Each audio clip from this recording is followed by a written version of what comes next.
Yeah, I mean, for me, the biggest tap in the transfer window has got to be Marcelo Saracchi. I thought Yeah, perhaps he didn't play as much as he'd have liked last season, but he certainly made an impact from the bench, and I think he's more than capable deputy to Kieran Tierney.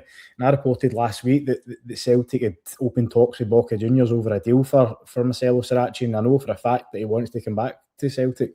That is his preferred option, although he does have interest in MLS and Turkey.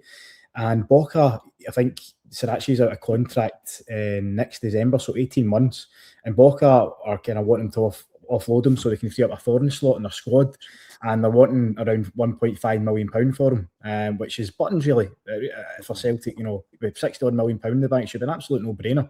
To put it in perspective, they spent roughly the same in a player called Shin Yamada last summer. Remember him? He's still at the club, by the way, and he was a player that Brendan Rodgers didn't even want.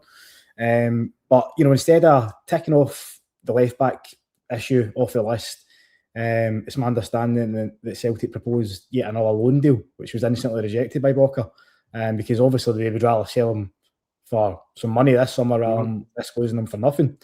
So it really should be the most straightforward deal in the window. Yet 2 weeks on, we're no further forward.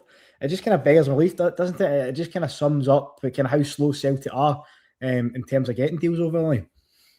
Yeah, I totally agree with you. I think it is a no-brainer. I thought he was excellent last season at times when he came into the team at Celtic. Obviously, Kieran Tierney was your starting left back, but whenever Saracchi came in, he was fit, he was ready to go. I thought he contributed greatly to Celtic winning the league that last game of the season. I thought he came on and was excellent. So £1.5 million, it's not a lot of money for Celtic. You know what you're getting. It's not as if you're bringing somebody in who's not played in the league before. You know what kind of character you're getting. I think Martin O'Neill liked him as well as a character.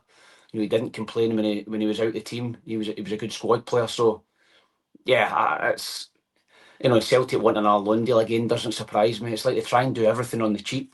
They're trying to save pennies everywhere they can, whereas the other side of the city, Rangers are just going and buying players and spending money. So yeah, I'm really surprised that that's not been done. If the players, as you say, is desperate to come back to Glasgow and Boca are wanting to sell them, I'm surprised that the deal's not been done already.